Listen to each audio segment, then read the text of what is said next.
네, 시청자 여러분 안녕하십니까. 세상을 바꾸는 시민 언론 민들레와 그리고 더 탐사가 함께하는 시사 톡톡입니다. 오늘 저와 함께 방송 진행할 초대 손님부터 소개 올리겠습니다. 제 오른쪽에 IT 전문가이기도 하지만 또 이 조국 사태의 전문가이기도 합니다. 우리 박지훈 대표님 나오셨습니다. 네, 안녕하십니까. 박지훈입니다. 예. 자, 그리고 우리 민들레 이명재 대표님 또 자리 함께 하셨고요. 안녕하세요. 네.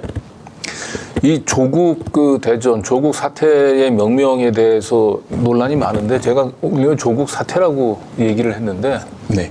네, 우리 박지훈 대표님이 이제 그 표현에 동의를 하시더라고요. 그래서. 사실 이게 뭐 많은 분들이 이제 이게 검찰의 난, 뭐 검난, 뭐 언란 이런 식으로 표현을 하시는데 사실 그것만으로는 다 표현이 안 되고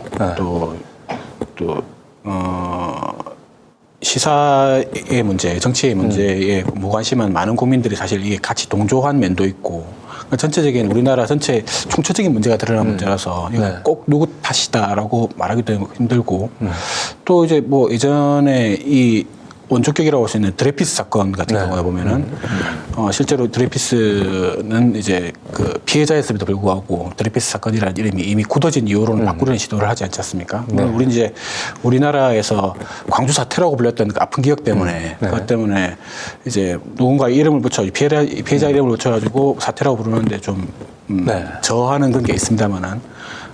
결과적으로 현재로서는 바꾸려고 하기보다는 여기서 극복해 나가지 않는 게 낫지 않나 그렇게 생각을 하고 있습니다. 지금 이제 다시 또 이 시점에 우리가 2019년 이 조국 사태를 다시 우리가 소환을 할 수밖에 없었던 것은 2019년도의 그 사법 환경이나 지금이나 사실은 크게 달라진 게 없는 것 같아요. 뭐 다행히 최근에 박정훈 그 대령에 대한 군사법원의 뭐 영장 기각이라든지 최은순에 대한 실형 선고 후 법정 구속하는 그런 이제 용기 있는 판결이 있지만 아직도 이 국민들이 우리 사법부에 대한 불신이 검찰만큼은 아니라도 상당히 두터운 게 사실입니다. 그래서 오늘 다시 박지훈 대표를 모시고 조국 사태 당시에 검찰뿐만 아니고 이 법원 판결 이런 문제점들을 한번 같이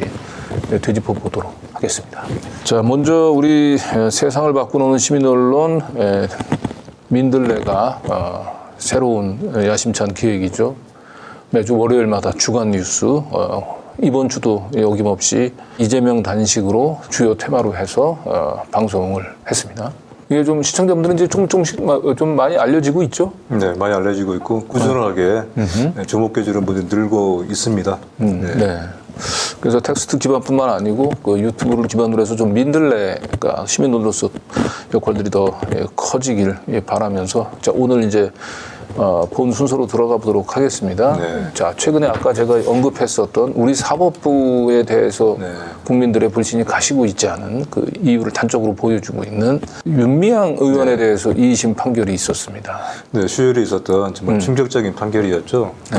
지난 1심에서 사법부의 양식이 아직 살아있구나 하는 것을 우리가 좀 확인을 했었잖아요. 그렇습니다. 윤미향 의원에 대한 거의 대부분의 무죄, 그리고 아주 최소한의 약간의 그런 이제 유죄 판결이 있었죠. 저는 이것이 이제 2심 판결을 통해서 더욱더 이제 국민의 상식과 양식에 맞는 판결이 나올 것으로 한편 기대했고 또 좀 내심 불안해했죠. 지금 사법부 현실을 알기 때문에.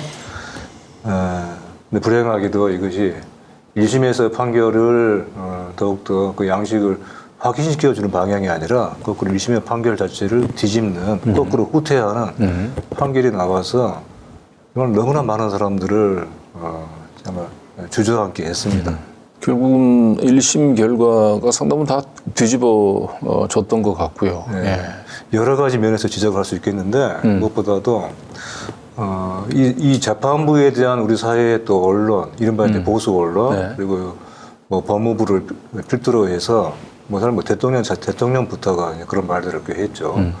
재판부에 대한 압박이 그야말로 전방위적으로 펼쳐진 상황에서 2심 항소심이 진행이 됐고, 근데 그럼에도 불구하고 그 재판의 내용을 들여다보면은 심지어 이제 검찰 측의 증인으로 나온 사람들도 윤미향 의원의 유리한 진술을 해서 우리 검찰에 이른바 뒤통수를 친 어떤 그런 내용들의 진술을 많이 했거든요. 네. 그래서 재판에서 나왔던 진술, 증언들의 내용을 오늘 합리적으로 판단한다면은 이것은 1심 판결 이전으로 되돌아갈 수는 없는 그런 재판 결과가 나와야 맞는 거였죠. 근데 결과는 거꾸로였죠. 그리고 이번 2심은 이제 9월 20일로 네. 재판 선고일을 정했던 것은 상당히 이게 일정이 빠듯했어요. 마치 어떤 정해진 시간 내에 속전속결로 재판을 하겠다라고 하는 어떤 의지가 보이는 그런 재판 기일의 예정이었는데 이걸 형사 사건에서 사실 매우 이례적인 경우지 않습니까? 네. 민사 재판과 달리 그런 점에서도 석연치 않았고 그리고 중간에 또 재판장이 바뀌었잖아요. 네. 그래서 그 전에 재판장은 이 윤석열 정부에 의해서 대법관 후보로 또 지명이 돼서 올라갔고 바뀐 재판관이 마용주 재판부였죠. 네. 이 같은 재판부의 변경에서도 석연치 않은 점이 많았고 어떻든 여러모로 지금 우리 사법부의 현실 사법부로부터 나오는 판결이 참 어떤 그 국민들의 법감정에 맞는 그런 판결은 오히려 지금 오히려 그것이 참 예외적인 상황이 되는 예외적인 판결이 되는 그것을 보여주는 또 하나의 그 대표적인 판결이 불행하게도 이번 윤미향 의원의 재판을 통해서 나오고 말았다.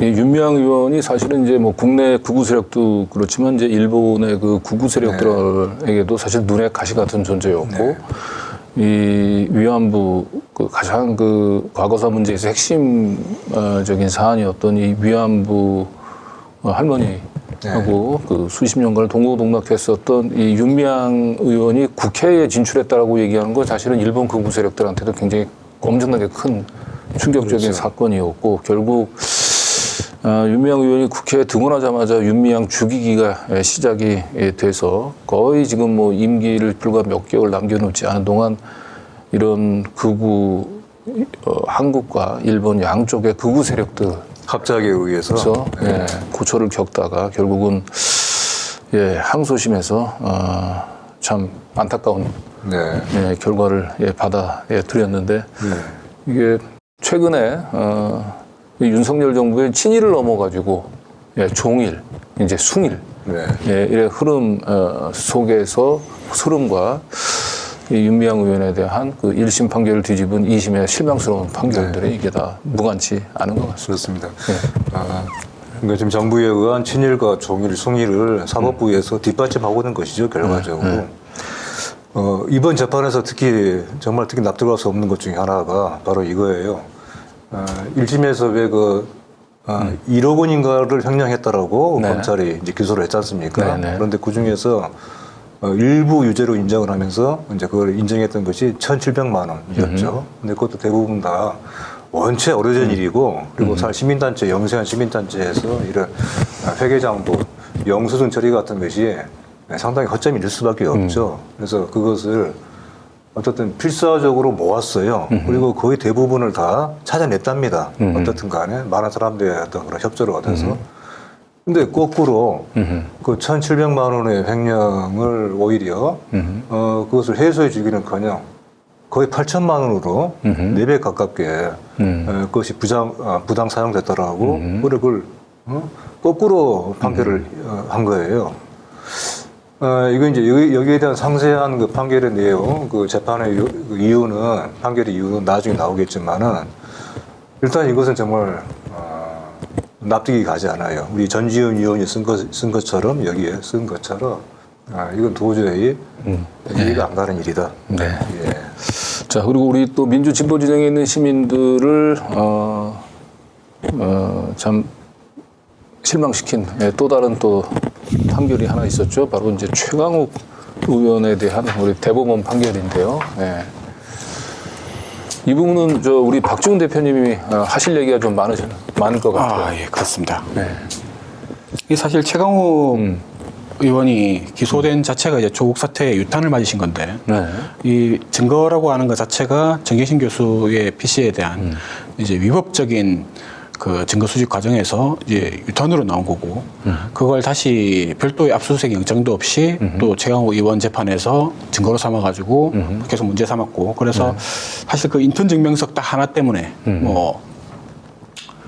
인턴 증명서에 뭐 열 몇 시간인가 그렇게 적혀 있거든요. 네. 그 정도의 인턴 활동을 했다고 적힌 건데 이게 무슨 어디 대단한 공문서도 아니고 그러니까 뭐 이런 내용이 정확하지 않다. 뭐 그런 이유로 유죄를 내린 건데요. 사실 대법원에서 이제 그런 사실관계는 따지지는 않았고, 이제 법률심이니까. 네. 근데 법률심으로 이제 따지는 과정에서 이 재판은 또 마찬가지로 저번에 이제 정계신 교수 재판 결과하고 똑같은 식으로 이제 예전에 판례를 피해간 사례거든요. 이게 2021년 11월에 그 제3자 임의주출에 대한 중요한 판례가 나왔었는데 거기서 이제 그 실질적 피압수자인 피의자의 참여가 필요하다. 그러니까 일단 임의주출이 됐다고 하더라도 디지털 증거를 이 포렌식하는 과정에는 실제로 이제 피의자의 권리가 있다, 참여 권리가 있다라고 이제 했던 대단히 중요한 판례였었죠. 그래서 이제 우리나라 사법의 제1보안, 그러니까 압수수색에 그 규정되어 있는 걸 이제 임의제출까지 확장했던 대단히 중요했던 판례였는데 그걸 불과 2개월 만에 그걸 직접 대상이 되는 정경심 교수 판결에서 예외 조항을 이상하게 만들어 넣어가지고 그 판례를 피해가 버렸죠. 근데 이번에도 최강욱 의원 그 판결에서도 똑같은 수법으로 물론 핑계는 다른데 똑같은 수법으로 2022 판례를 언급은 해놓고 그걸 이제 이렇게 하니까 이거는 세당이 안 된다라고 하면서 또 피해갔습니다. 결과적으로 이제 2022 판례를 이제 걸레로 만든 상황이죠. 누더기로 만들어버리고 그렇죠. 대법원이 스스로 만드는 판례를 스스로 날리고 있는 그런 상황인데 이게 도대체 어떻게 이런 일이 생길 수 있을까 하고 2021년 판례를 다시 뒤져보니까 여기서 중요한 허점이 심어져 있었던 거였죠. 그러니까 단순히 이제 피의자의 권리라고 봐야 되는데 참여권은 그 앞에다가 마치 후식어처럼 실질적 피압수자인 피의자라고 썼는데 그 2021년 11월에 그 판례가 나왔을 때는 대부분의 이제 법조계에서 그걸 해석하기를 피의자는 당연히 실질적 피압수자이기 때문에 참여권이 있다라고 그렇게 해석을 했었는데 이걸 막상 정경심 교수님과 최강욱 의원님의 그 판결에 적용할 때는 제한 조건으로 그러니까 피의자 중에서 실질적 피압수자라고 인정되는 조건에만 적용한다는 식으로 이렇게 해석을 해버린 거죠. 그러니까 뭐 어떻게 보면 한국어의 그 수식어 관계를 악용한 거이기도 하고 또 한편으로 보면은 2021년 8년을 당시에 만들 당시에 실질적 피압수자라는 문구를 넣을 필요가 없었는데 왜냐하면은 형사소송법 제 121호 1조에서는 피의자가 당연히 참여권의 주체로 돼 있거든요. 그렇기 때문에 실질적 피압수자라는 조건을 넣을 필요가 없는 걸 괜히 넣어가지고 그걸로부터 이제 빠져나갈 수 있는 구멍을 만들어버린 이상한 도리어 진보가 아니라 퇴보된 판례의 사례가 돼버린 거죠. 그래서 앞으로 비슷하게 이제 검찰이 이제 임의제출 디지털 증거의 임의제출 문제가 이슈가 될 때는 또 다른 핑계를 만들어서 얼마든지 빠져나갈 수 있는.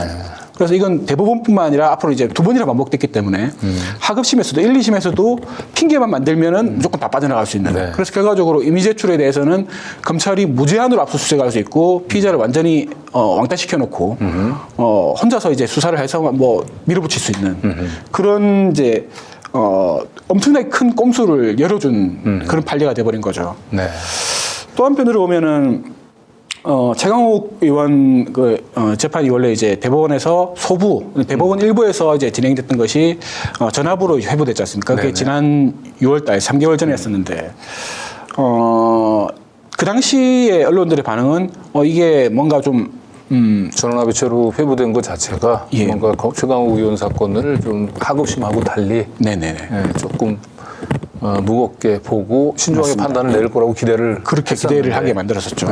근데 사실은 이제 따지고 보니까 결과적으로 이제 9대3으로 이제 이제 의견이 있어서 밀려가지고 진 건데 지금 당시 상황을 추론해 보면은 이번 그 당시에 이제 대법원 일부에 있었던 총 4명의 대법관 중에서 이 똑같이 예전에 이제 무죄 의견으로 했던 사람은 오경미 대법관 당시 주심 그분밖에 없었고 그 외에 김선수 대법관은 스스로 회피를 했죠. 예, 회피를 했고 그 사유가 이제 최강호 의원하고 같이 공저를 한 책이 있다. 네. 사실 최고랑과 같이 냈다고 해서 회피를 해야 될 정도인가 좀 싶긴 한데 그분의 양심의 문제니까 네. 김선수 대법관이 스스로 양심의 문제로 회피를 했던 거고 그리고 또 다른 두 분 중에서 한 분은 다수 의견에 그러니까 유죄라는 취지의 표를 던졌고 다른 한 분이 교체가 됐죠. 1심 당시에서부터. 근데 교체된 분이 이번에 유죄 의견 취지로 의견을 내셨어요. 네. 그 전에 분이 이제 박정화 대법관이었는데 이 대법원 일부가 원래 지난 7월만 하더라도 비슷하게 이제 증거 능력 문제로 무죄 선고를 내렸던, 그러니까 작업심을 뒤집고 무죄 선고를 내렸던 일부였거든요. 그래서 여러 가지 정황을 봤을 때 이 원래 전압으로 넘어가기 전에 소부 상태에서 이 대법원 일부에 적어도 동수 혹은 다수가 무죄 의견이 많지 않았을까. 그런데 전압으로 가면서 오히려 뒤집어 버린. 그러니까 우리가 예상했던 거하고는 정반대 결과가 나와버린 좀 안타까운 결과이고. 원래 근데 이 대법원 소부 4명의 재판관 중에 1명이라도 사실은 이제 이견이 있으면 무조건 전원합의체 사실은 회부는 원칙적으로 돼 있는데 근데 대부분 이제 뭐 소부에서 다수의 의견을 따라가죠. 그죠? 그런데 지금 말씀하신 걸 보게 되면 이 대법원 이 담당했던 차라리 소부에서 결론을 내렸으면 조금 더 전향적인 결론이 맞습니다. 내려지지 않았을까. 네네. 우리는 전원합의체를 가면서 기대를 했었는데 결과적으로 보면 결국은 이 유죄 의견을 고집했던 단 한 분 때문에 아마 소부에서의 그 소수 의견, 네. 소수 의견을 관철시키기 위한 수단으로 결국은 대법원 전원합의체. 네네. 가 활용이 된 게 아닌가 이제 지금 결과적으로는 그렇게 해서 가능할 것 같아요. 한편으로는 또 이제 정경심 교수님 그 재판에 그 당시에는 소부에서 판결을 내렸었는데 그때 대법원 2부였었죠. 근데 그 당시에 대법원 2부에서 유죄 의견을 냈었는데 유죄 판결을 내렸었죠. 그 당시에 대법원 2부에 포함되어 있었던 대법관 중에 민유숙 대법관이 있습니다. 근데 그분이 이번에 무죄 의견 쪽으로 소수 의견을 냈거든요. 그럼 다시 말하면은 똑같은 사안이고 불과 2년이 안 된 한 1년 7개월 정도 됐나 그런 사안이기 때문에 이건 증거 능력에 대한 부분이라서 소신이 강하게 개입된 부분이고 민유숙 대법관이 당시에도 아마도 소극적이나마 무죄 의견이지 않았나라고 생각할 수 있는데 그렇게 보면 더욱더 이제 안타까운 거죠. 지금 당시에는 무죄 의견이 소부에서 소수였는데 묵살된 셈이고 이번에는 유죄 의견이 소수였던 걸로 보이는데 그 전압으로 가서 이제 또 다시 유죄가 돼버리는. 그러니까요. 네, 특히 이번 이제 전원합의체 판결은 최강욱 의원 개인에게도 불행이긴 하지만은 이 피의자 인권의 전반적인 후퇴를 이게 전원합의체라고 하는 형식으로 이런 아쉬운 판결이 내려졌다는 점에서 더 그렇습니다. 심각한 문제가 있는 것 같은데 뭐 지난번 정경심 그 교수 것도 그렇고 우리 최강욱 의원 것도 그렇고 사실 피의자는 이제 뭐 정경심 교수 동일하긴 한데. 저번에 표창장 위조건에서는 조교를 사실상 그러면 피의 압수자로 본 거죠. 네. 그리고 이번에 최강욱 의원 건 같은 경우는 정경심 교수가 자신 PC를 좀 맡겼었던 그 PB 김경록. 김경록 차장. 네, 김경록 차장을 이제 실질적인 피의 압수자로 본 건데 글쎄요 실질적 피의 압수자라는 표현이 왜 등장을 해야 되는지는 모르겠습니다만은. 김경록 PB나 아니면 조교가 그 PC 안에 들어있는 정보에 대해서 이것이 이 사건과 관련이 있는지 없는지 이게 개인 정보인지 아닌지를 판단할 수 책임을 질 수가 없는 네. 간단하게 말해서. 그래서 당연히 그거는 실질적 피해 압수자라고 하는 개념보다는 그 디지털 정보 저장 매체에 대해서 이 권리가 있는 그죠? 예, 그런 사람을 당연히 참여권을 보장을 해야 되는데 결국 이번 판결로 인해서 2021년도 피의자의 참여 없는 포렌식 디지털 증거 수집은 위법하다라고 하는 판결은 사실상 뭐 형해화됐고 앞으로 맞습니다. 검찰 수사 과정에서 이 판례를 이용을 해서 그리고 2021년 판례를 거꾸로 빠져나가는 그런 꼼수들이 더 많이 등장하지 않을까 그런 아쉬움이 남습니다. 자, 다음 우리 이균용 대법원장 후보자 지금 이균용 대법원장 후보자가 지금 아직 대법원에 입성도 하지 않은 상태에서 대법원장으로 입성도 하지 않은 상태에서 지금 대법원의 실망스러운 판결이 많이 내려지고 있는데 그래서 더 걱정인 것 같습니다. 맞습니다. 예. 근데 뭐 이균용 대법원장과 관련돼서는 구설수가 끊이지는 않네요. 파면 팔수록 이게 양파입니다. 예. 이윤용 사태라고 아무도 아마 얘기하지 않는 이유 이게 좀 이해가 안 됩니다. 네. 이윤용 사태, 뭐 김행 사태가 나올 만한데 네. 여쭤봤던 논의인 것 같아요. 이균용 후보자에 대해서는 이거는 뭐 부결은 기정사실화 된 거 아니냐. 네. 저는 그렇게 생각하는데 네. 우리 지난주에 도저히 가결돼서는 안 되는 사람이잖아요. 네, 그렇죠. 강민정 의원님도 나오셔가지고 네. 다른 거는 몰라도 네. 민주당에 대해서 많이 실망한 건 알지만 이균용 대법원장만큼은 그렇죠. 예, 그러니까 더 이상 논란이 필요가 없는 네, 그런 상황 아닌가 싶어요. 예. 설마 하는 거죠. 이제 그럼에도. 네. 그럼에도 어쨌든 어떻게 이런 사람을 윤석열 정부는 이 대법원장 사법부의 최고 수장으로 계속 이렇게 이건 뭐 5기를 넘어가지고 예. 예. 근데 저는 또 이걸 또 이렇게 한번 보고 싶어요. 왜 이균용 같은 사람을 대법원장으로 절대 부적격인 인물을 감히 대법원의 수장으로 지명할 생각을 했을까?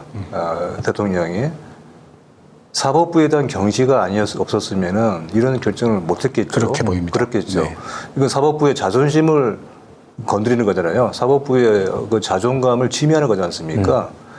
사법부가 과연 그 같은 자기 존엄, 자기 어떤 그런 위신을 스스로 지켜냈으면은 상식적인, 양식적인 그 사법부의 그런 그 권위를 지켜내고 있으면은 과연 감히 대통령이 그 같은 인선을 했을까라는 생각도 들어요. 그래서 저는 한편에서는 이것은 사법부 스스로가 사실 한편에서는 자초한 일이기도 하다. 저는 그렇게도 얘기를 하고 싶어요. 자, 이제 본격적으로 우리 이제 박지훈 대표님을 모시고 조국 사태의 재구성. 예, 이균용 후보자가 지금 사실 가장 많이 제기받고 있는 게 재산신고 네. 누락인데 지금 문제가 되는 게 비상장 주식 10억과 그에 대한 뭐 해마다 수천만 원의 배당금을 받아온 그게 문제가 되고 있지 않습니까? 그런데 이균용 후보자의 이제 변명이 이 재산 자체를 생각을 못했다, 몰랐다 이런 식의 변명은 이전에도 본 것 같은데 이번은 수십 년 재판을 해보신 분이 법 개정을 몰랐다라는 이제 해명을 하셨고요. 그 내용 자체도 이제 허위였던 거죠. 이제 2020년에 이제 공직자윤리법이 개정돼가지고 그 이후에 자기가 이제 해당이 된 것처럼 그때부터 불과 몇 년 정도 이제 놓친 것처럼 그렇게 해명을 했는데 사실은 비상장 주식의 신고 의무는 2009년부터 2009년에 이균용 후보자가 처음 재산 신고 대상이 됐을 때부터 있었기 때문에 완전히 허위의 해명인 거죠. 네. 뭐 이건 의도적이라고 보지 않을 수 없는 그런 이제 허위 해명으로 보이는데 이 같은 재산 신고 문제가 조국 전 장관 재판 올해 2월 달에 있었지 않습니까? 네. 그 1심 청구에서는 정경심 같이 기소된 정경심 교수에 대해서 유죄 판결을 내렸거든요. 그런데 공직자윤리법에 이 처벌 규정이 없는데도 불구하고 재산 신고 관련으로 형사처벌 규정이 없는데도 불구하고 억지로 이제 형법을 끌어다 가지고 거기다가 위계 공무집행 방해로 해서 유죄 판결을 내렸습니다. 그러니까 이제 공직자윤리위원들에 대해서 업무를 방해했다. 네. 이런 식의 논리를 끌어붙였는데 이제 물론 검찰이 이제 끌어다 붙인 걸 이제 법원에서 이제 인용을 한 건데 사실 이게 이런 식의 그 위계 공무집행 방해가 뭐 전례가 전혀 없었던 건 아닌데 그 유일한 사례가 이제 이 재판부가 판결을 보면은 끌어다 붙인 판례가 2016년에 있었던 허위 등기에 대한 부분이었거든요. 그러니까 등기의 등기 신청서에 지장을 찍어야 되는 사람이 안 찍고 엉뚱한 사람이 찍어가지고 이게 이제 말장난, 이제 고의적인 거지 않습니까? 실수일 수가 없는 고의의 허위 신고였기 때문에 이건 당연히 위계 공무집행방해로 이 처벌을 받을 수 있는 그런 사안이었는데 사실 이 조국 정경심 교수님 같은 경우에는 그런 사안이 아니라 단지 이제 그 예전에 제대로 기소도 못했던 코링크 피의 사건에서 이걸 이제 정경심 교수는 이제 대여라고 주장했던 부분을 재판부가 이제 판결이 엇갈렸는데 일부 재판부에서는 대여가 맞다. 일부 재판부에서는 이제 투자다. 혹은 뭐 대여와 투자가 뭐 혼재된 형태다 이런 식의 엇갈린 판결이 나왔었는데 여기서는 그걸 이제 투자라고 보고 그걸 대여라고 신고했으니까 그건 허위 신고다라고 이제 그렇게 주장했던 거거든요. 네. 그런 이렇게 몇 단계의 법리를 점프하면서 결과적으로 유죄 판결을 내린 좀 희한한 한 사례였고 이 논리대로 하자면은 이윤용 후보자 같은 경우에는 아예 재산 신고 자체를 누락을 했기 때문에 그 액수도 더 많고 네. 하여튼 통째로 누락했다는 문제에서도 더 심각하기 때문에 조국 부부에 대한 어떤 법리 그대로 하자면은 이윤용 후보자도 당연히 기소되고 재판을 받아서 이제 유죄 판결이 나야 되는 그런 네. 사안이라고 볼 수밖에 없는 거죠. 그래서 재판을 받아야 될 사람을 후보자로 올렸다. 아직까지도 합의도 안 하고 있다. 이런 문제에서는 좀 심각하지 않나라고 보입니다. 네. 자, 이렇게 뭐 이중자 때 뭐 내로남불의 문제가 어제, 오늘은 아닌 것 같고요.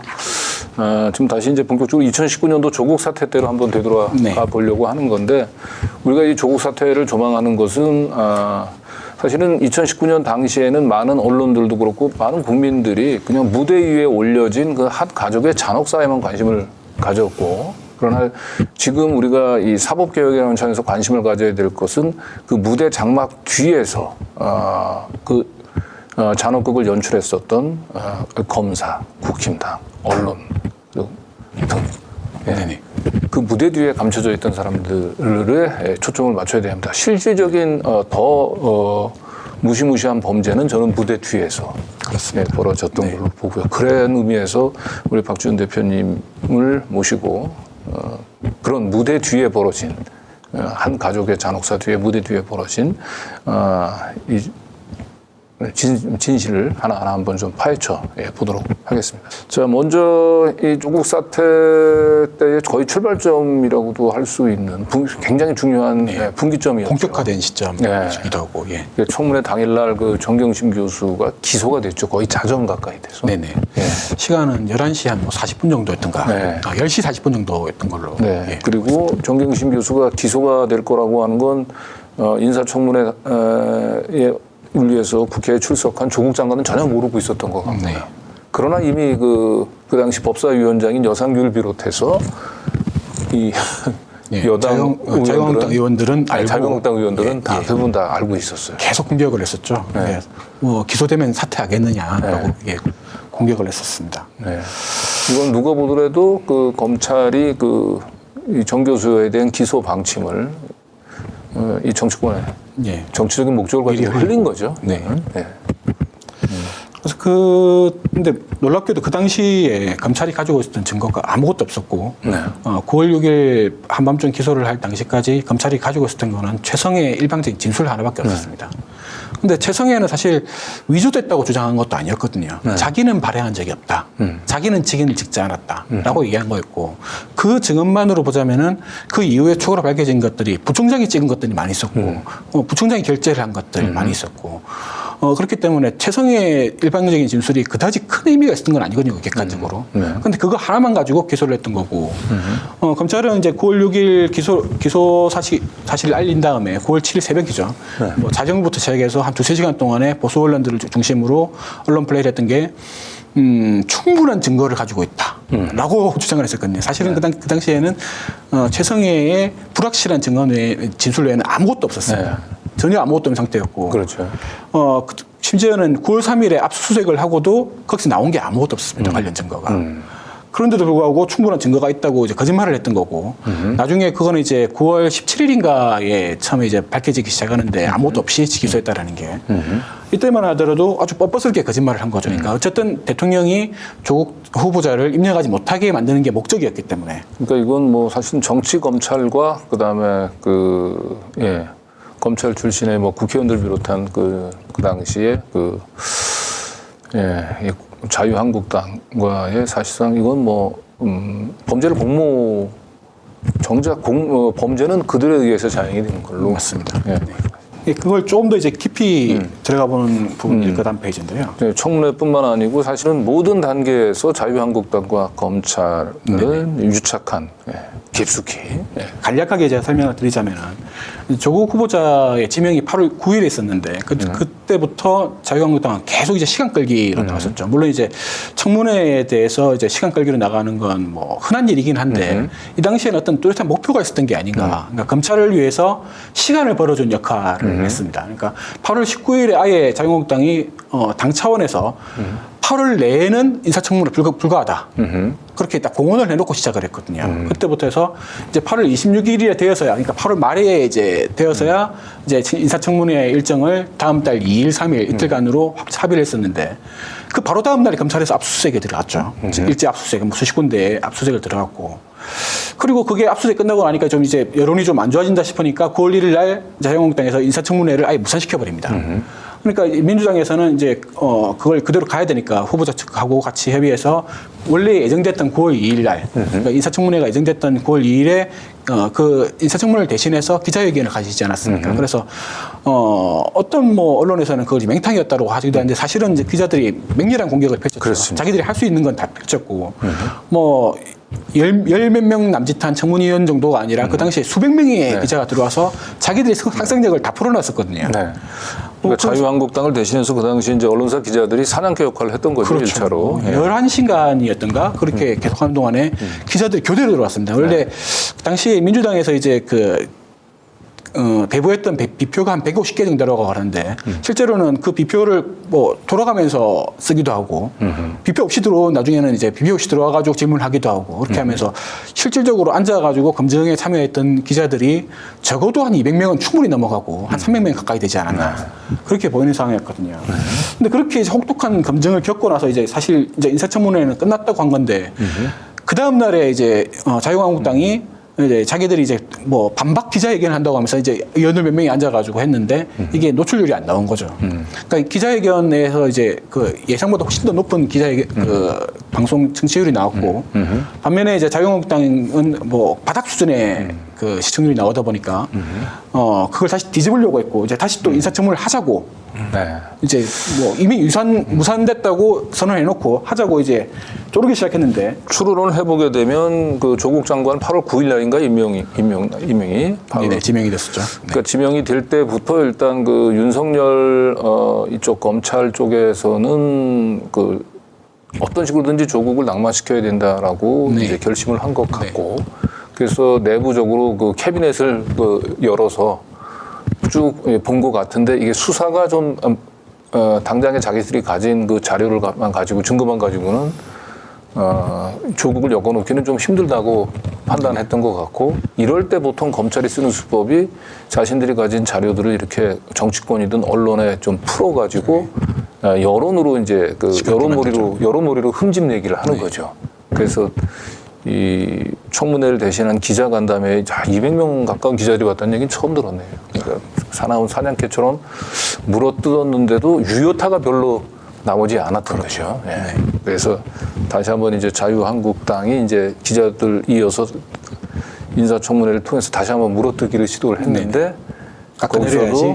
거기서도 별반 특별한 성공을 거두지 못하니까 청문회 마지막 당일날 정경심 교수를 백지 기소를 해버린 거죠. 그러니까 이게 묻지마 기소. 자유한국당이 인사청문회를 요구하고 뭐 취소시키고 이렇게 했던 그 국면 각각에 대해서 검찰이 다 대응 액션을 냈거든요. 그러니까 8월 27일 일제 압수수색이 있었고 9월 3일 동양대 압수수색이 있고 물론 그 안에도 다른 압수수색들이 더 많이 있었습니다. 이제 주요한 것만 꼽자면 2건이 있었고 그 2개를 기점으로 자유한국당하고 스텝을 서로 이제 같이 밟아 나가는 왼발 오른발식으로 그런 식으로 일정을 잡았던 걸 봤을 때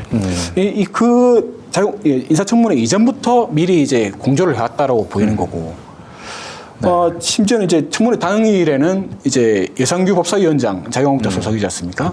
그분을 포함해서 이제 자유한국당 의원들은 곧 기소될 것 같은데라고 하면서 계속 흘리면서 기소되더라도 장관직을 계속 수락할 것이냐라고 계속 추궁을 했고 심지어는 여상규 위원장은 막판에 11시가 넘어가니까 뭐 기소가 되는지 안 되는지 12시까지 지켜보자. 이거 이 청문회 닫지 말고 그렇게까지 발언을 했었거든요. 그러니까 그 자리에서 아예 당신 부인 기소됐어. 이제 사퇴할래 말래 이걸 물어보려고 했던 거였죠. 너무나 뚜렷하게 이런 정도까지 이제 해도 너무한 이런 행태를 보였었습니다. 네.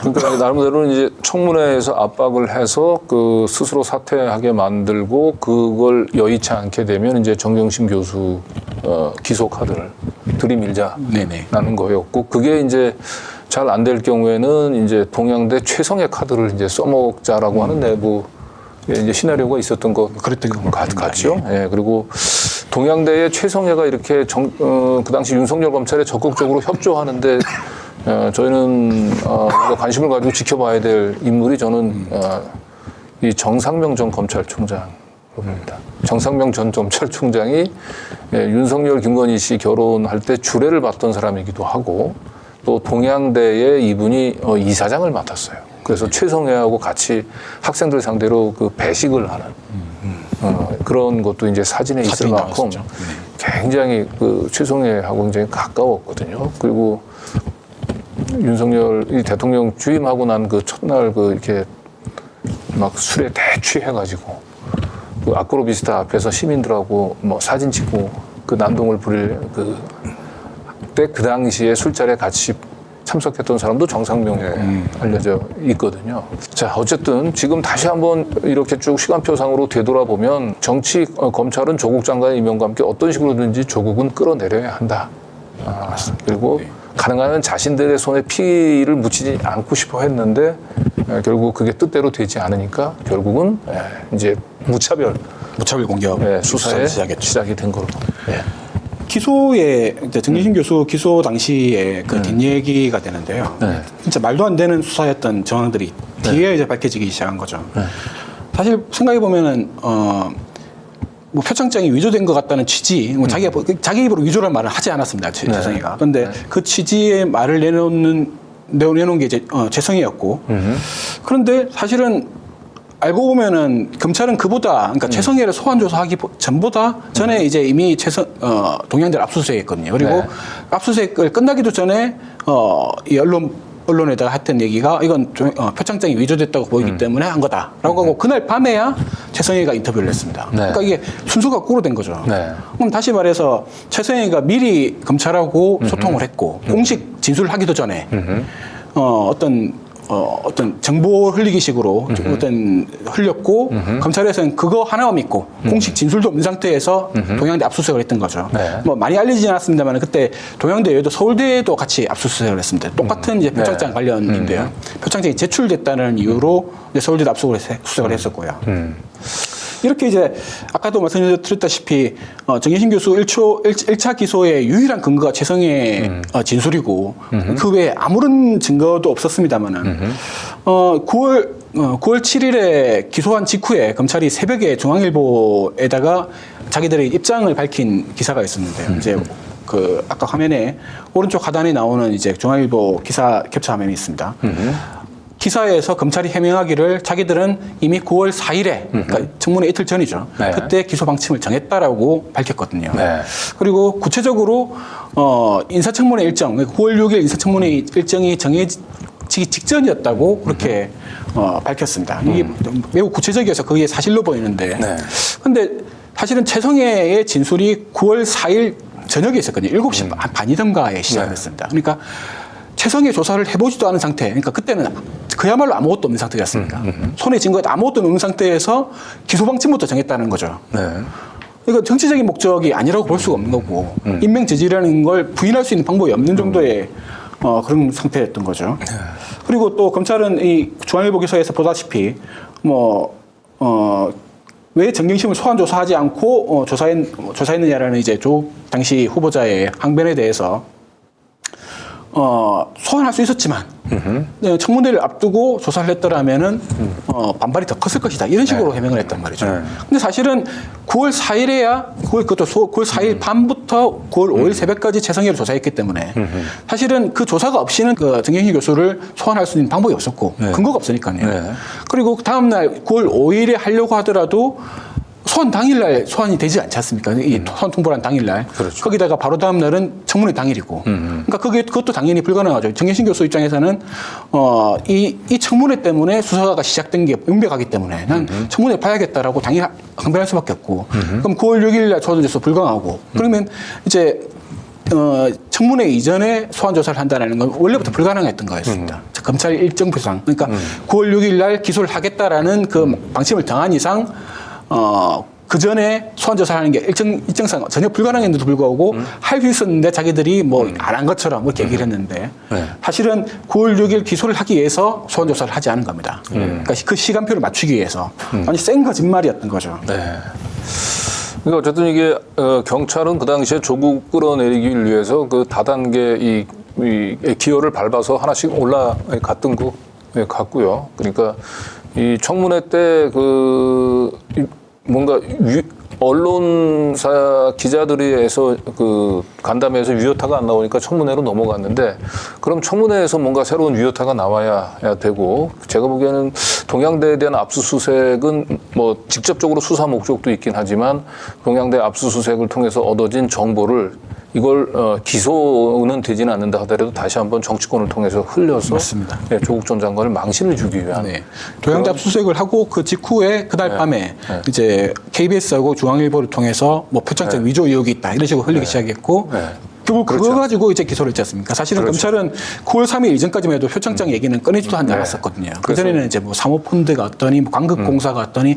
근데 나중에 그 모든 그 8월 달까지 수사했던 것들이 대부분 기소가 안 됐습니다. 물론 입시 의혹들은 나왔지만 원래 검찰이 목표로 했던 사모펀드, 광급공사, 뭐 스마트 가로등 이런 것들이 전혀 기소를 못할 정도로 근거가 없었기 때문에 그래서 결과적으로 이제 청문회 이전에 기소를 해서 임명을 저지할 수 있는 명분이 어쨌든 그 전에 수사를 해서 아무것도 안 나온 그런 걸로서는 할 수가 없었고 표창장 의혹으로 이제 기소를 했던 겁니다. 네. 그러니까 어쨌든 검찰 입장에서는 그 자신들이 가진 캐비넷이나 압수수색을 해도 이걸 자기가 기소를 하게 되면 거꾸로 역풍을 맞을 것 같고 공소유지가 잘 안 될 것 같으니까 가능한 한 언론이든 정치권이든 이런 여론몰이를 통해서 낙마를 시키려고 했던 건데 이 모든 게 다 무산이 되니까 결국 할 수 없이 마지막으로 자기네 가지고 있던 이 마지막 카드를 그래서 청문회 마지막 날 정경심 교수를 묻지마 공소, 묻지마 기소. 일단 뭐 소장의 내용 자체가 거의 없다고 할 정도의. 그러면서 이제 그 다음서부터는 이제 무차별적인 검찰의 이 보복 수사가 시작이 됐던 건데요. 결국은 이 정경심 묻지마 공소장 이게 결국 재판에 가면서 문제가 됐어요. 네, 맞습니다. 아무런 수사도 하지 않고 증거도 없이 일단 기소부터 해놨으니 그걸 나중에 수사를 하는 과정에서 이제 맞춰가다 보면 당연히 차이가 날 수밖에 없는 거죠. 그러니까 1차 기소 공소장이 9월 6일에 기소해놓고 11일 날 지나서 17일 날 공개가 됐거든요. 그 당시에도 이제 뭐 그렇게 그 17일 선택한 이유가 있는데 그건 제 추후에 다룰 이유가 있고 그 17일에 공개된 공소장 내용을 보면은 실질적인 공소장 내용은 반 페이지밖에 안 되고 A4G에 반 페이지밖에 안 되고 그 안에서도 이제 뭐 사전 사족이 있고 사후 사족이 있고 실제 공소 사실에 해당하는 부분은 뭐 한 문장 한 줄수로 보더라도 한 두세 줄 정도 되는 한 문장밖에 안 되는 그런 이제 부실하기 짝이 없는 그런 공소장이었고 그러니까 당연히 그걸로 공판을 진행할 수가 없었던 거죠. 공소유지가 가능하지도 않죠. 사실 그대로 밀어붙였다가 그게 공소기각 이제 법원의 공소기각으로 공소권 남용을 해서 그런 사례도 있거든요. 공소권 남용까지는 아니지만 이게 부요하다 해서 그런 이제 대법원 판결도 있기 때문에 공소 사실이 너무 모호하면은 무죄 판결이 내려집니다. 아무리 이후에 공판 과정에서 뭔가 증거가 나온다고 하더라도. 그러니까 이제 검찰로서는 공소장 변경이 애초에 9월 6일에 기소했을 때부터 애초에 예정됐던 거죠. 그런데 문제는 검찰이 이제 그 짜내려고 했던 그 증거의 이제 허점, 어떤 자기들이 파고 들어갈 수 있었던 부분이 1차 기소를 했던 내용하고 완전 정반대 방향에서 이제 돌파구가 나온 거죠.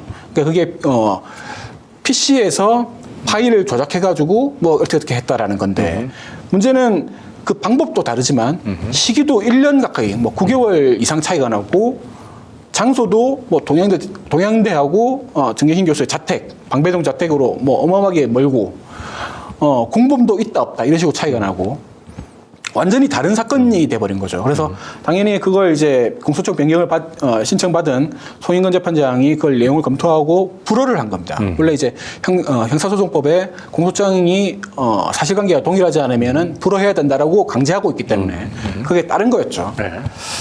그런데도 불구하고 이제 검찰로서는 이제 난리가 난 거죠. 1차 기소의 부당성이 이미 공인이 돼버렸기 때문에 거기다가 그 직후까지만 하더라도 언론들이 일제히 송인건 재판장의 그 결정을 인용하면서 맞다는 취지의 발언을 했었거든요. 네. 그리고 관련 뭐 법조계 지지에서도 이건 그런 상당성이 있다라는 그런 내용이 나왔었고 그러다 보니 검찰 입장에서는 이제 그 발등에 불이 떨어졌죠. 그리고 그 공판에서도 굉장히 항의한 데 의해서 그 다음 공판 뭐 12월 17일인데 그때는 그때부터 몇 공판 동안은 검사들이 일제히 일어나가지고 판사를 성토하고 뭐 전대미문의 재판이니 뭐 법정에서 검사가 그 재판장을 향해서 그렇게 한 명도 아니고 몇 명을 계속 일어났어요. 9명이 동시에 뭐 차례대로 일어나면서 만지라는 지시도 안 따르고 네. 뭐 재판권, 재판 의사 진행 이런 걸 완전히 무시해버리고 공판을 압수라장으로 만든 상황이었었죠. 결국 그래서 우리가 검찰 쿠데타란 말이 나오는 게 이제 그런 장면 때문에 그런 거죠. 맞습니다. 그걸 이제 일반 국민들도 체감할 수 있게 보여준 거였죠. 네. 이게 재판장까지도 저렇게 무시할 수 있는 게 검사들이구나라는 모습을 보여줬던 거고. 네. 그날 이제 공소장 그 변경이 왜 말이 안 되는지를 한번 구체적으로 한번 9월 공소장하고 그 이후에 검찰이 추가로 일단 11월 달에 공소장하고 비교를 해보면은 이 표창장 위조와 관련된 얘기에 범행 일시가 2012년 9월 7일에서 2013년 6월로 바뀌었어요. 네네. 범행 장소도 동양대학교에서 주거지로. 범행 방법도 총장 직인을 임의로 날인한 거에서 그다음에 스캔 캡처 등을 통해 만든 이미지를 붙여넣는 방식으로. 예. 뭐 이 정도만 보더라도 저거는 전혀 별개의 사건으로 봐야 되는 거죠. 맞습니다. 저걸. 예. 근데 저거를 그 하나의 사건으로 인정을 하면서 공소장 변경이 된 걸로 인정을 했다는 겁니다. 예, 참.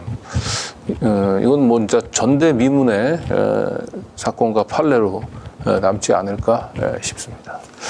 사실 이 공소장의 차이 부분에서 그 가장 아래 이제 공범의 차이를 써놓은 게 있는데요. 네. 사실은 11월 공소장에서 달로 바뀌었다고 한 부분은 이건 잘못된 언론 보도였습니다. 사실은 11월 원래 11월 11일 공소장인데 이 당시만 하더라도 공소장이 공범이 사라졌었습니다. 아하. 이게 다음에 제가 연재할 부분에서 나올 부분인데 성명불상자라는 공범이 있다고 했다가 딸 공범이 사라지게 됩니다.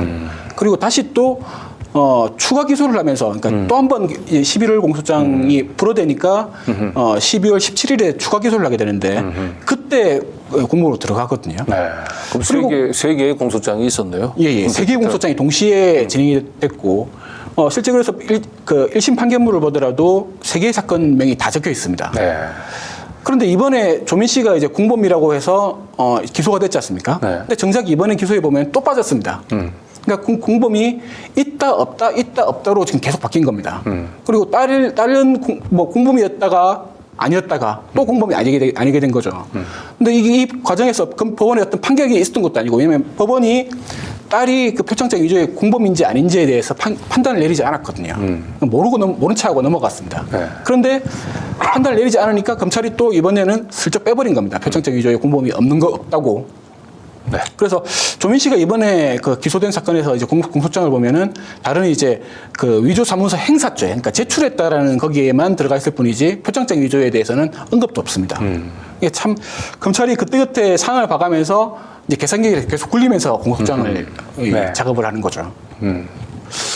이게 뭐 공소장을 무슨 레고 블록 쌓듯이 필요에 따라서 그냥 그 필요한 부분 빼고 넣고 맞습니다. 이런 식으로 자기가 원하는 그림을 최종적으로 완성해가고.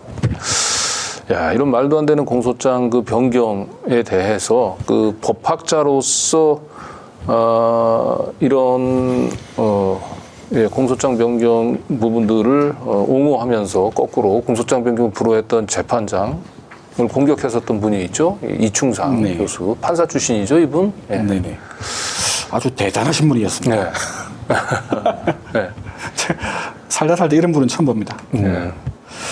이분이 이제 제 기억으로 이제 조선일보에서 이번에 주장을 기사한 게 12월 11일, 그러니까 공소장 변경 불허 바로 다음 날 저녁이었거든요. 근데 이 사람이 이제 공소장 변경 불허는 말도 안 된다. 뭐 이런 건 원래 공소장 변경을 받아줘야 된다. 이런 식으로 주장을 했었는데 그럼 이제 오른쪽에 있는 그 화면 캡처한 것처럼 조선일보가 부장 판사 출신 뭐 로스쿨 교수라고 하면서 이렇게 주장을 소개를 했었죠.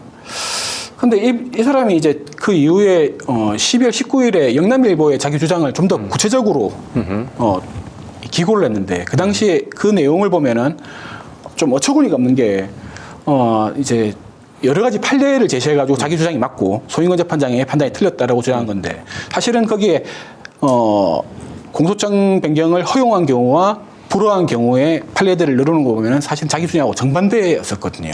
그러니까 일시와 장소가 심각하게 변경돼가지고 그 공소사실의 동일성이 인정되지 않은 경우에는 공소장 변경을 불허해야 된다는 판례들이 나오고 도리어 일시와 장소가 동일하면은 허용해도 된다.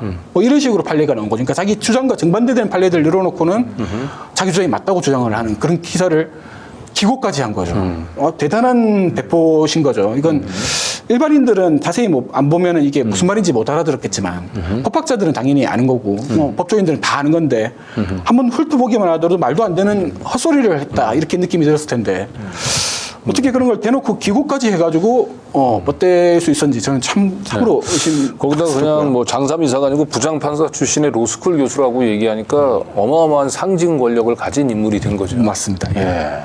권위를 이제 끌어다 붙인 건데. 네.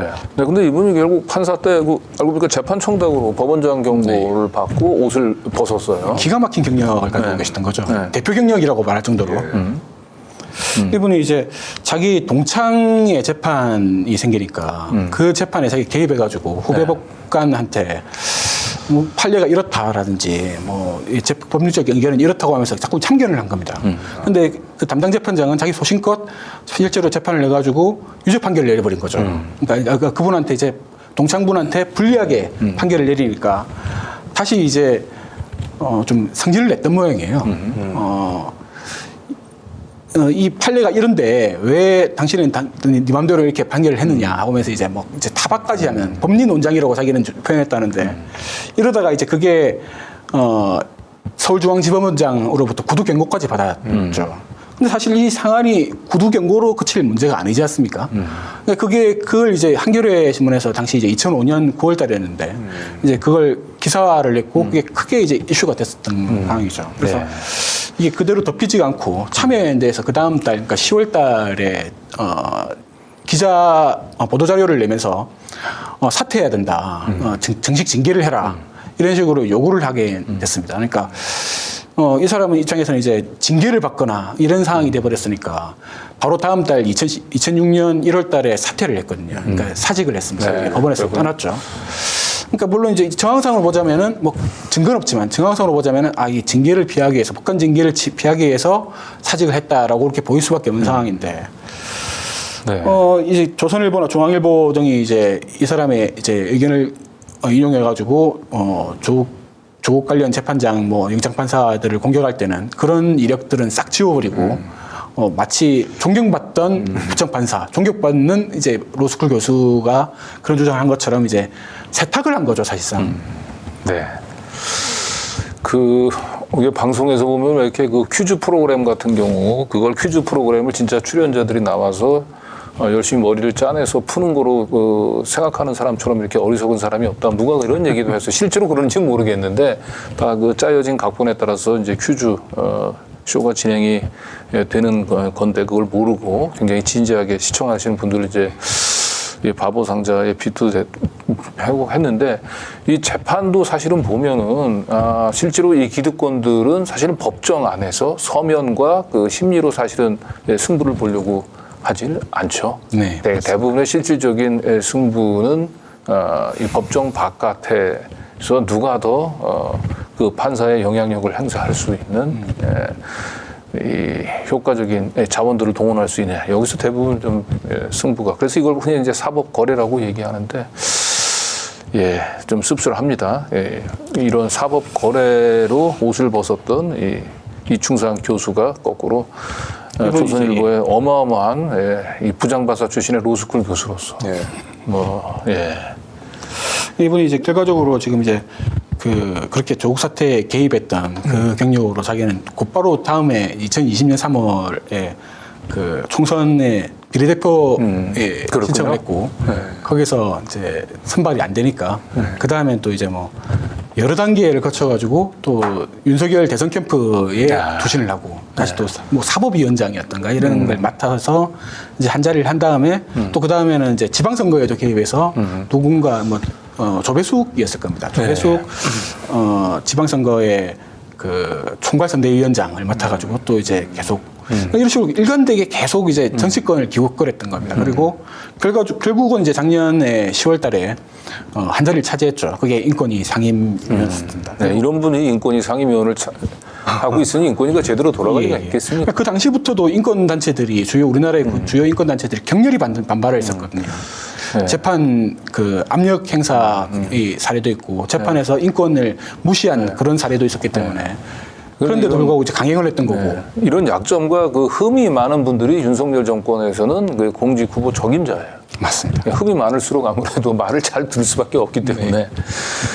지금도 현재 이제 국가인권위원회 상임위원으로 일하고 있는 거죠. 그렇습니다. 예. 네. 국가인권위원회에 대한 모독이네요. 이런 사람이.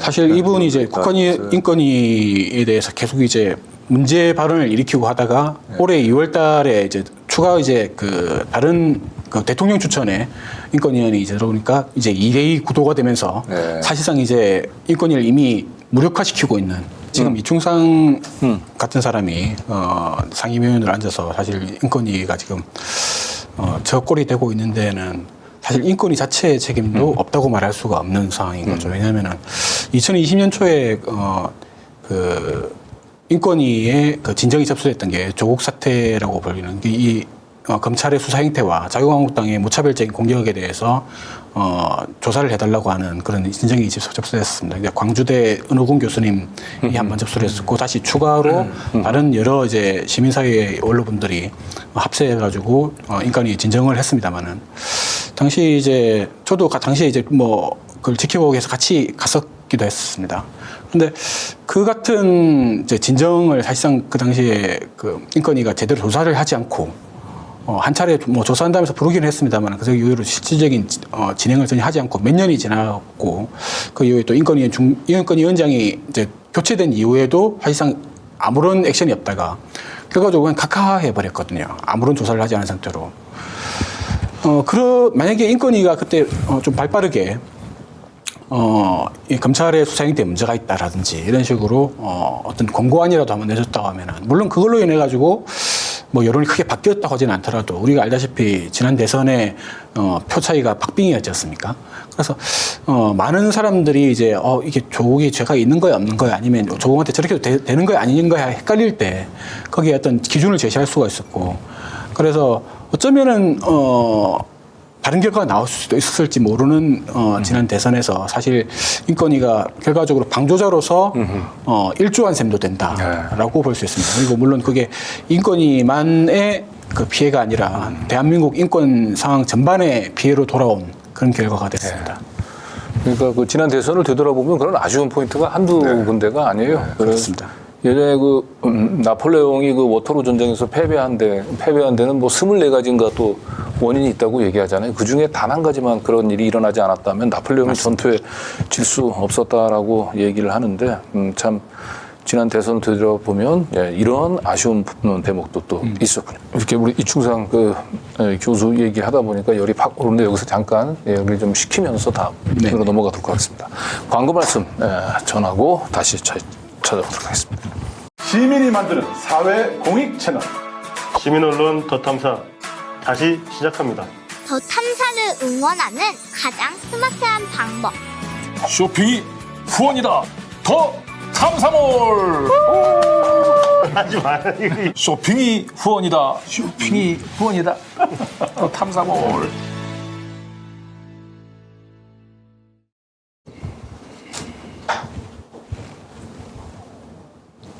내가? 네.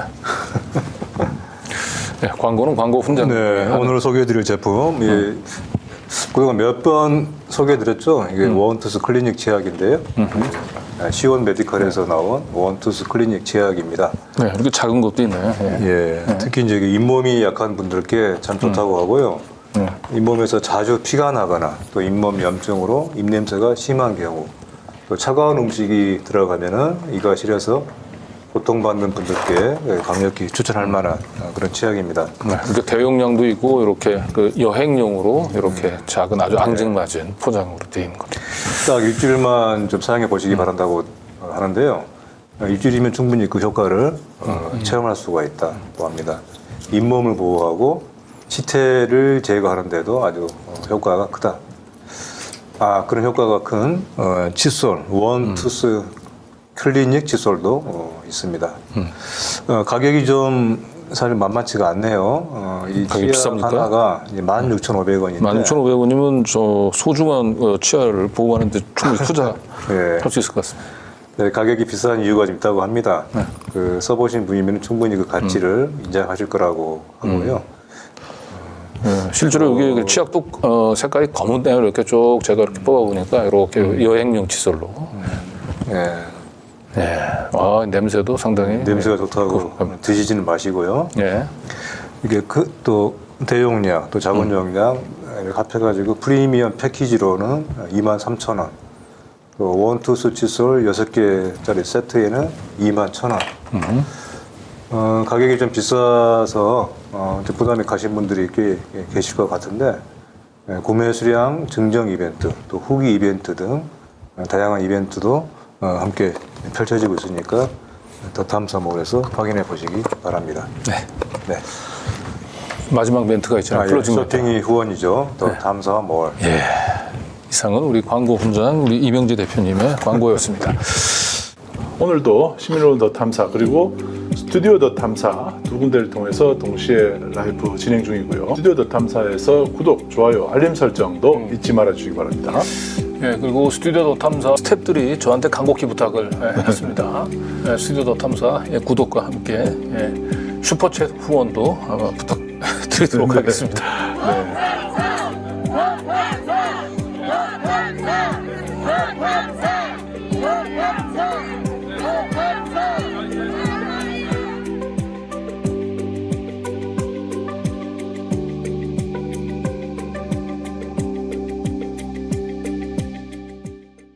자, 다음 소식 가보겠습니다. 자, 우리 지금 이재명 대표 추가로 구속돼서 지금 이제 재판을 또 앞두고 있는데요.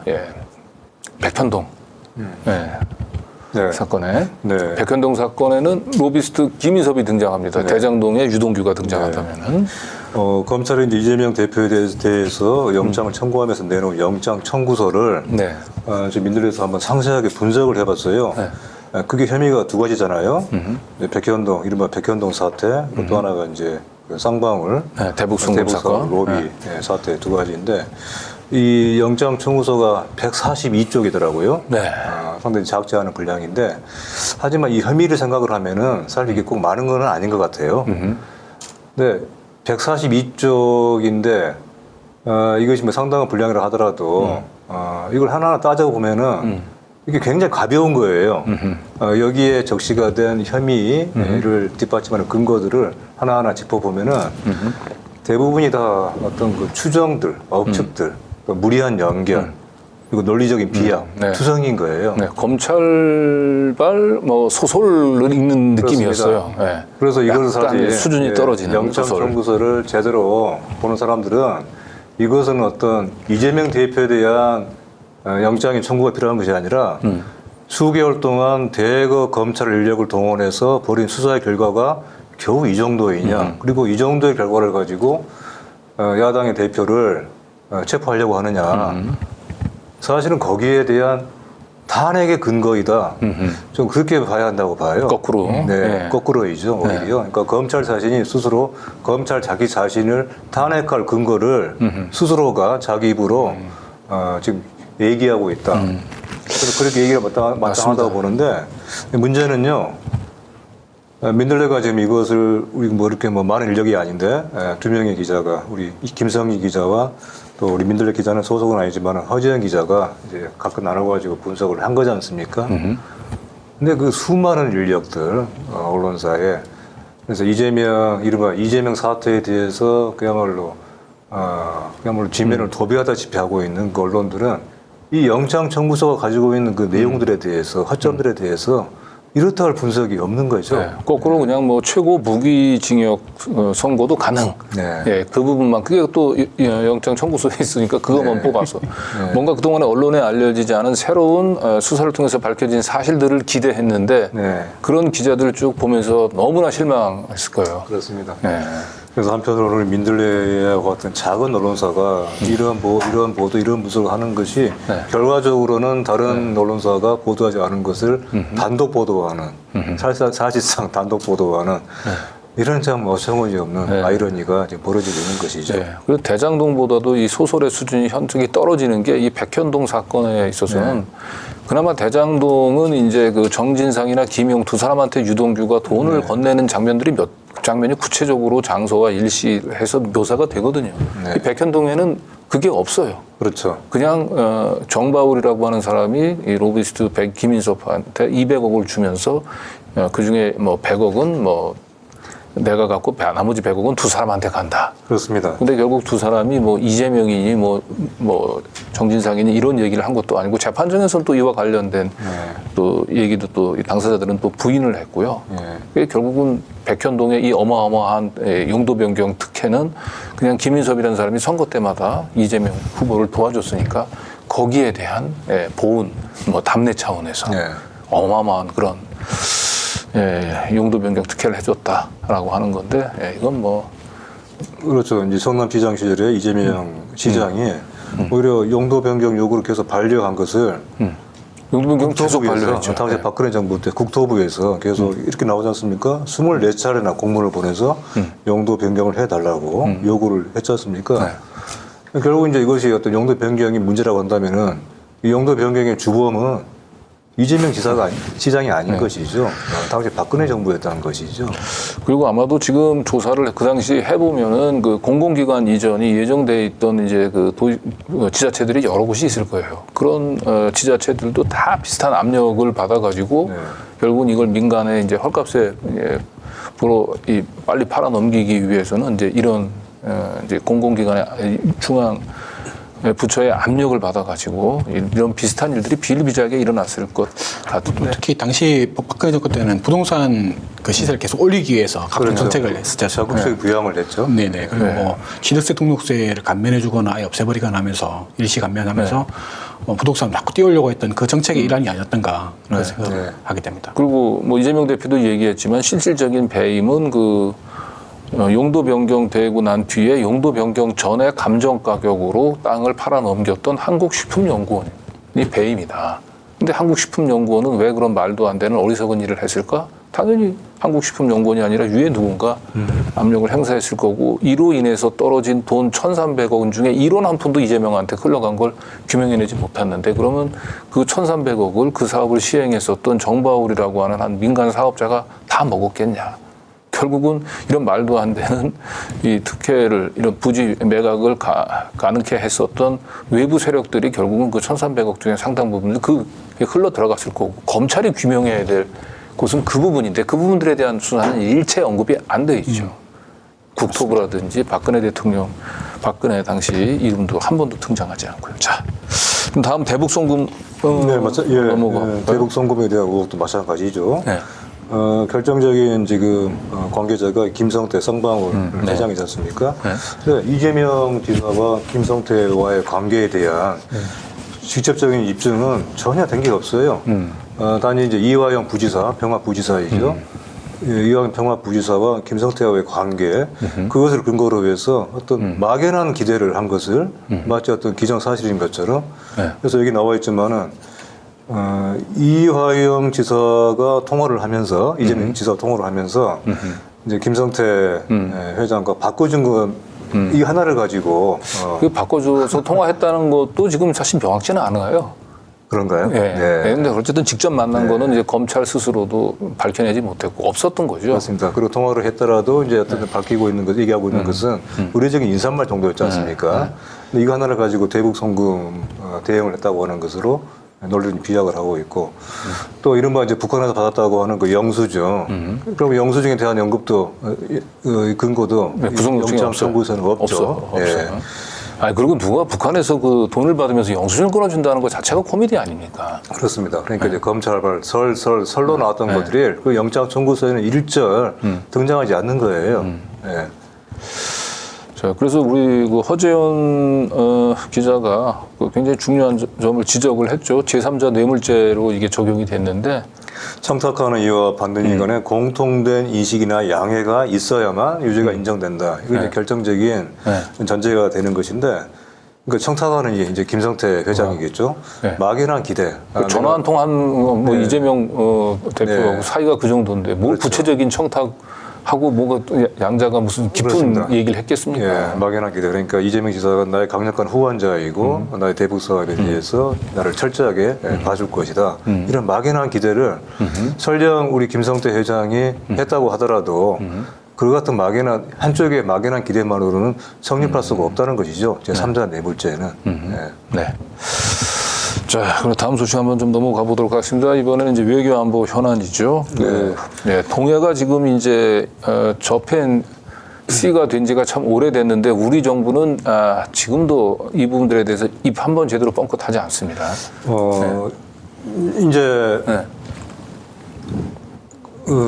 독도도 이제 일본 땅이라고 하는 논리가 앞으로 이제 심심찮게 등장하는 것을 넘어서서 마치 여기에 대해서 반론을 펴는 것조차도 상당한 용기가 필요한 일이 될 수가 있다라고 하는 그런 우리의 예측이 나올 수 있는 상황입니다. 일본해가 자 동해잖아요, 동해. 네. 우리가 늘 동해라고 얘기해왔던 한반도의 동쪽에 있는 해요, 동해이죠. 그 동해가 어느 순간에 미국의 인도태평양 사령부의 누리집의 지도에서는 일본으로 완전히 이제 고정되어 있는 상황이 거의 정착이 되고 있어요. 네. 근데 이게 언제부터 그랬느냐? 작년 9월까지는 계속 이게 이제 그 일본해였다가 또 동해였다가 또 한국과 일본 간의 중간 수역이었다가 이런 식으로 이제 혼용이 됐었죠. 사실 그거는 또 그럴 수가 있는 상황이라고 우리가 인정하다 하더라도 하지만 이것이 일본해로 고정된다고 하는 것은 이거는 전혀 다른 차원이지 않습니까? 네. 그럼 당연히 이게 한국 정부에서 강력하게 항의를 하고 바로잡는 노력을 해야 되죠. 네. 물론 한국 정부는 계속 얘기를 하고 우리가 얘기를 하고 있다라고 계속 그렇게 밝히고는 있습니다. 근데 그것을 얼마나 꾸준하게 집요하게 하느냐 문제이겠죠. 네. 매우 미온적이고 한마디 툭 던지는 정도. 이건 이래서는 안 된다라고 하는 말을 하는 정도를 가지고 한국 정부가 여기에 제대로 대응을 하고 있다는 것인데 네. 한국 정부가 이렇게 잘 쓰는 표현 있잖아요. 룬 대통령이 심리적이라고 하는 표현. 이미 이제 동해는 심리적인 일본의 영해가 돼버렸어요. 심리적으로. 네. 이게 단순하게 명칭의 문제가 아니지 않습니까? 이미 이제 이것이 일본만이 아니고, 그러니까 미국만이 아니고, 지금 러시아와 중국조차도 일본이라고 하는 그 이 명칭을 지금 쓰고 있는 거예요. 쓰고 있고요. 예. 그러니까 이것이 어떤 국제사회에서 표준화된 용어로 이제 고착화 되고 있는 상황이고, 이렇게 돼버리면은 독도가 어떻게 되죠? 이제 한반도의 동쪽에 있는 섬이 아니고 일본해의 옆에 있는 섬이 돼버리는 것이죠. 뭐 바로 그렇게 넘어가지는 않을 텐데 아마 제 예상으로는 그 독도는 이제 더 이상 분쟁의 섬이 아니고 한국과 일본이 상호 공유하는 협력의 상징인 평화의 섬이 평화의 섬으로 뭐 이런 얘기를 할 날이 멀지 않은 것 같습니다. 네, 안타까운 일입니다. 자, 그다음 우리 김태형 선생님이 우리 민들레 또 필진으로 지금 참여하고 계시죠? 김태형 소장께서 우리 민들레 새로운 관람 필진으로 합류해 주셨습니다. 그래서 이제 첫 번째 글을 바로 엊그제 실었는데요. 우리 이제 김태형 소장께서는 사실 이제 한국인의 민족성, 민족 심리에 대해서 오랫동안 연구를 해오신 분이고 왜 지금의 우리 한국인들 일반적인 심성에 이렇게 하늘 각박하게 됐는가? 이걸 이제 여기서 이제 이기주의자라고 하는 그런 말을 표현을 했는데 한국인이 원래 이렇게 이기주의자인가? 그렇지가 않은 것이죠. 우리 김태형 소장이 이제 얘기처럼 한국인의 심성을 결정짓는 것은 몇 가지 특징이 있잖아요. 우리, 공동체 의식. 우리는 항상 우리라고 하잖아요. 우리 집, 또 심지어 이제 자기 부인을 얘기할 때에도 우리 부인. 이게 이제 무의식적으로 항상 우리가 하나의 공동체다 이런 의식이 있는데 그래서 이기주의라고 하는 것은 우리 한국인의 심성에 맞지가 않는 거예요. 그리고 사람이 보통 일반적인 심성에서도 이기주의는 참 불편한 것입니다. 이기주의를 추구할 때 그 사람이 마음에 어떤 그 평온이 오거나 마음에 어떤 안식이 오지는 않거든요. 사실 이게 상호간에 서로 상충하는 것이에요. 근데 마치 한국인들은 본래 지금 이기주의가 본래 우리의 인간적인 속성이기도 하고 우리 한국인의 속성이기도 한 것처럼 그렇게 얘기가 되고 있는 것에 대해서 왜 그런가 하는 것을 분석을 하고 있는 것인데 그걸 이것이죠. 사람들이 가지고 있는 생존의 불안. 근데 그것이 단순하게 생존 불안이 아니고 사람들이 그 생존 불안을 같이 집단적으로 함께 느끼는 것이 아니라 고립적으로 각각의 개인이 나 혼자다. 원자화되어서 파편화되어서 느끼기 때문에 결국 나를 지켜주는 것은 나 자신밖에 없다 하는 것이 극단화되고 있다. 그래서 이 같은 고립적인 생존 불안을 낳고 있는 사회적인 요인, 구조적인 요인이 무엇인가를 우리가 제대로 봐야 된다 하는 것이고요. 그래서 여기서 이제 인상적인 게 절대 다수의 평범한 사람들은 생계형 이기주의자.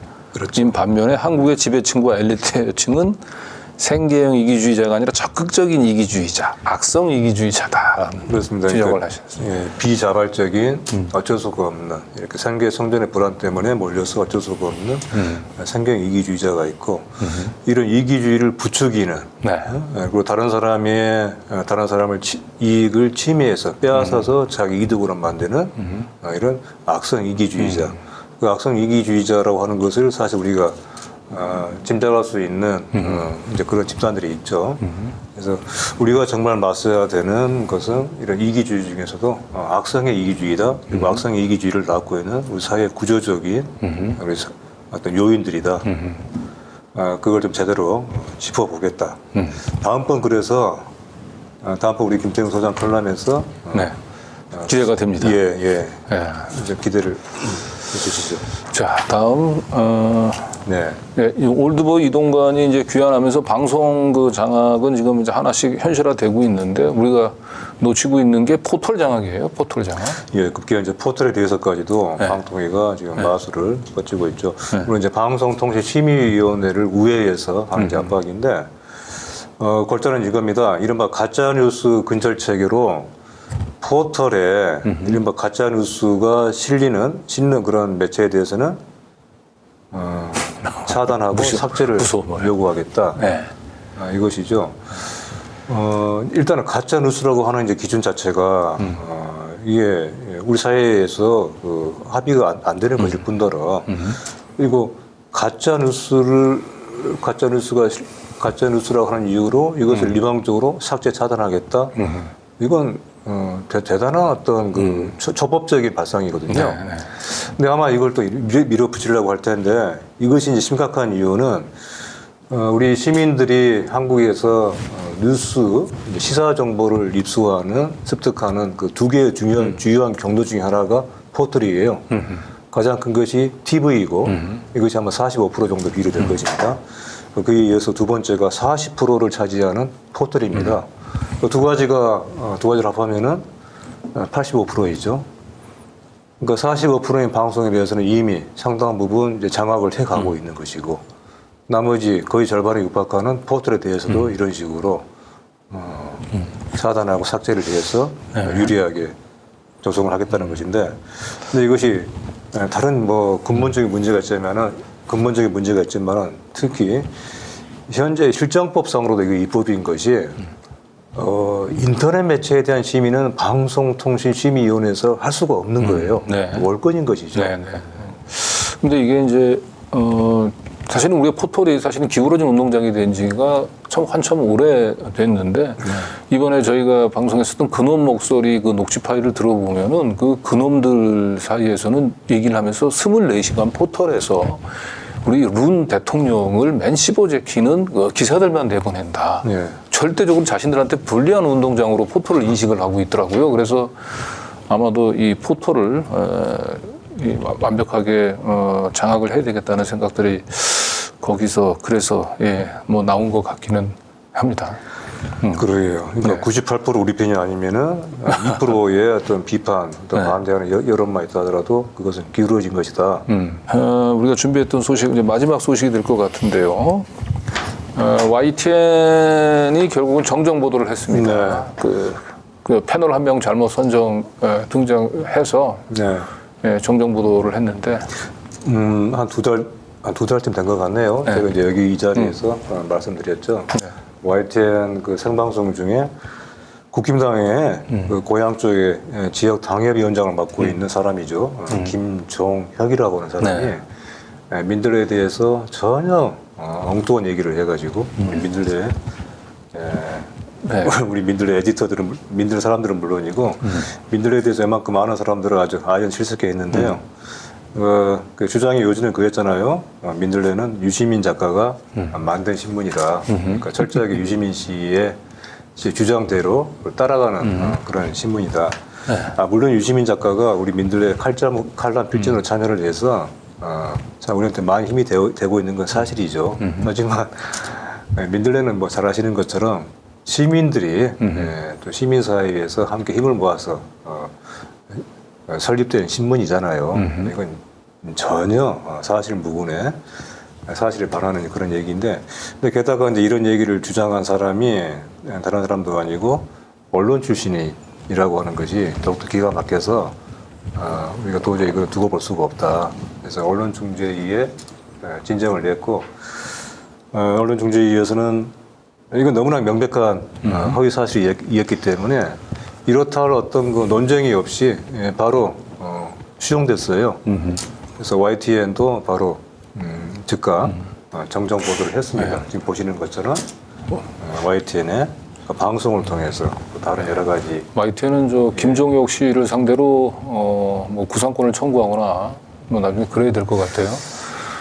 예, 글쎄 잘 그래야 되죠. 네. 예, 그리고 이제 이것과 별도로 또 저희 민들레에서는 이제 우리 김정혁 위원장을 상대로 해서 또 고소를 손해배상의 고소를 제기해 놓은 상태입니다. 저희 더탐사도 그렇긴 한데 특히 이제 민들레 이렇게 아무런 무책임하게 이렇게 그냥 막 내뱉는 이런 그 발언들에 대해서 그냥 넘어가면 안 됩니다. 네. 그래서 이번 기회에 민들레가 하여튼 제대로 된 본보기를 좀 보였으면 하고요. 오늘 우리가 이렇게 해서 이제 준비된 소식은 다 한 것 같습니다. 그래서 이제 마무리를 해야 될 것 같은데 먼저 우리 박지훈 대표님. 뭐 매번 마무리 말씀 좀 부탁드리면은 이제 그 민들레나 아니면 더 탐사 응원하는 메시지였는데 뭐 꼭 그 의식하지 않으셔도 됩니다. 이번 주에 제가 이제 스파스성으로 연달아서 이미 지나가 버린 것 같았던 조국 사태를 다시 불러들이는 두 건의 스팟 기사를 썼는데요. 사실 우리가 2019년에 시작됐던 그 당시 이제 조국 사태에서 적극적으로 대응하지 않은 많은 분들이 있고 해서 그래서 결과적으로 여론전이나 그런 데서 좀 밀린 결과가 있지 않습니까? 그로 인해서 지금 많은 파급 효과가 생겼고 인권위 뿐만 아니라 최강욱 의원 판결이라든지 지금 또 이재명 대표에 대한 수사라든지 이런 당시에 써먹었던 수법들을 지금 그대로 거의 써먹고 있기 때문에 그래서 단지 조국 사태는 흘러간 일이 아니고 지금도 진행 중인 일이고 지금도 영향력을 미치고 있는 일이라는 걸 우리 시청자분들께서 많이 인식을 해주셨으면 감사하겠습니다. 자, 이명재 대표님도 마무리 말씀. 이번 주 이제 윤미향 의원에 대한 2심 판결, 그야말로 경악스러운 판결이 있었고요. 지금 사법부발 광풍이 태풍이 지금 몰아치는 것 같아요. 이것이 근데 단순하게 몇 건의 판결로 끝나는 것이 아니고 사법부의 어떤 그 암흑기라고 할 상황이 앞으로 펼쳐질 우려가 매우 크다. 점점 이게 현실화되고 있다 하는 것이 지금 개별적인 판결을 통해서 그리고 전반적인 사법부 구성에 대법원의 구성을 비롯해서 이런 사법부의 이런 그 구조적인 변화를 통해서도 나타나고 있는데 사법부가 얼마나 한편은 그 사회의 정의의 보루이자 또 거꾸로 그 잘못 작동이 되면은 얼마나 그 사회의 후퇴를 퇴보를 이끌어내는지 하는 것을 우리가 늘 확인을 하게 되죠. 하지만 상대적으로 사법부에 대한 우리 국민들, 시민들의 그 비판과 견제, 주목 감시는 상대적으로 매우 약한 것 같아요. 그렇지 않습니까? 그렇습니다. 검찰에 대해서는 우리가 많이 맹렬하게 성토를 하는데 사법부는 그런 점에서는 비껴나 있죠. 사법부에 대한 우리 시민들의 이런 감시와 비판, 또 그리고 뭐 더탐사나 민들레와 같은 언론들의 이런 그 견제가 더욱더 중요한 상황이 되고 있는 것 같아요. 그래서 우리 박지훈 씨 같은 이런 용기 있는 시민, 이런 전문가들이 더욱더 많이 필요한 상황이다. 앞으로 계속 같이 좀 더욱더 많이 노력을 하자, 그런 얘기를 하고 싶네요. 네. 한 가지 첨언을 하자면은 사법부 문제에 있어서 이제 우리 판사의 그 관련 법들에서는 판사들의 뭐 어떤 신원 보장이라든지 또 판결의 어떤 방식에 대해서 규정하고 있기를 개별 법관의 양심과 소신에 따라서 재판을 하도록 되어 있지 않습니까? 다시 말해서 전체 사법부가 아무리 이제 암흑기에 접어들고 또 권력의 눈치를 보는 쪽으로 달려간다고 하더라도 개별 법관 한 사람 한 사람의 양심적이고 소신 있는 판단이 여전히 중요하고 앞으로는 더욱더 중요하게 됩니다. 그래서 혹시 뭐 이 방송을 보시는 판사분들 또 이걸 뭐 간접적으로 전해 듣는 판사분들이 있으시다면은 나 한 사람이 보루다. 내가 보루가 될 수 있다. 이 법조계가 지금 최악의 상황으로 가고 있지만 내가 거기에 대해서 일조를 크게 할 수 있다라는 걸 잊지 마시고 소신을 지켜주시면 감사하겠습니다. 네. 네, 우리 박 대표님 아주 좋은 말씀하신 것 같고 바로 이 얘기가 이제 우리 다산 정약용 선생이 했었던 세상을 지키는 것은 특별한 소수가 아니고 각자의 위치에서 자신의 본분을 다하는 평범한 사람들이 세상을 지킨다라는 얘기하고 맥이 닿아 있는 얘기 같고요. 저는 개인적으로 참 힘들고 어려운 시기 때마다 떠올리는 우리 그 니체가 했던 얘기 있죠. 니체는 뭐 초인이라고 얘기를 했습니다만 저는 위대한 사람이라고 표현을 하겠습니다. 위대한 사람은 고통을 극복을 하면서 앞으로 나아가는 사람이고 그거보다 더 위대한 사람은 고난을 사랑하는 사람이다라고 하는 얘기를 했습니다. 지금 우리가 매우 힘든 시절이긴 하지만 이 힘든 시절은 우리의 민주주의를 더 확고하고 단단하게 뿌리가 내리는 과정이 되리라고 생각을 아주 좋은 말씀입니다. 고난을 사랑하기로 하죠. 네. 두 분 수고하셨습니다. 네, 수고하셨습니다. 감사합니다.